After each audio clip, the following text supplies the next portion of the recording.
So we're pretty far into 2020 already, which means it's the perfect time to drop a list video, for games that came out in 2018. You had Sony pick up Nintendo's slack as they cemented the PS4 as one of the best consoles in history by having a library of exclusives that will be envied for years to come.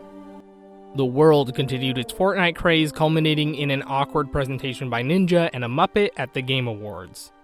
It's also the year Epic Games created their new store. It didn't have any big controversies yet, but we know what happens there. Even Call of Duty started making its comeback as its Battle Royale mode took the world by storm. At least for a couple of months. And how could anyone forget the saga of misery that was the release of Fallout 76? Just a disaster that still allows YouTube news channels to stay afloat a year later. Personally, there are quite a few games that I'm still interested in that I didn't get a chance to play. You have big hitters like Return of the Obra Dinn and Monster Hunter World. Those mixed with some of the lesser-known indies like Crosscode and Detroit Become Human.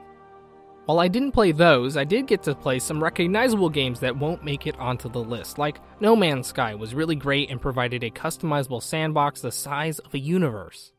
Far Cry 5 was really fun with wacky characters along with a unique setting. I'm currently making my way through Dead Cells and Astrobot Rescue Mission, but I'm not far enough into them to say if they should be recognized on my list. It's a Red Strings Club that kind of breaks my heart by not being quite good enough to get a number. I really enjoyed it and would have loved to stick it to the incels on YouTube who have a problem with it, but it just needed a touch more gameplay. Okay, good stuff time. Right after. Beat Saber is a game that came out in May of 2018.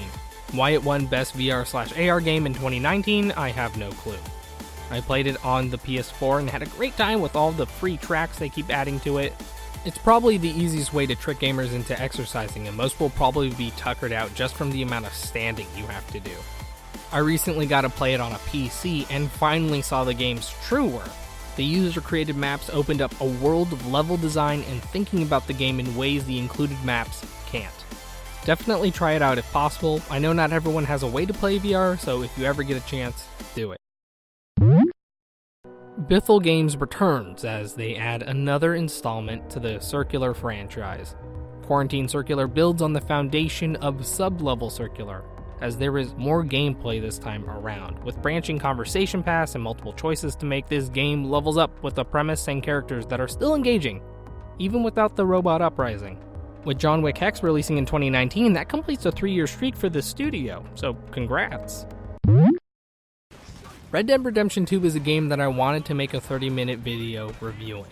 I had the skeleton of a script that had a beginning but no middle or end. I had all the footage I wanted to use where I compared characters' relationships with famous people. I even had excerpts from the Halo documentary to explain how the game's score was probably an MVP for the entirety of 2018. The game's pretty good and stands and falls based on its own merits. You have a great cast of characters, amazing visuals, and a world filled with great stories. Most of its problems are already known, but the thing that holds it back is the fact that the last 15 hours are really hard to get through. It's an extreme version of the problems that Death Stranding suffers from. I just want to point out that my review for this video game came out really close to its release date, which makes me a hipster as my love for GRIS is real. I fell in love the first time I saw its trailer and was hooked. This game is gorgeous and its soundtrack is top tier.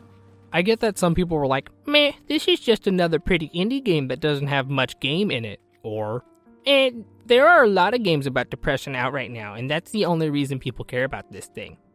You'll hear me say this twice, but I got through a lot of the game without realizing it was about depression or anything like that. As a game, this really works too. It's one of the only non-rhythm games that integrates sound and music closely to its gameplay.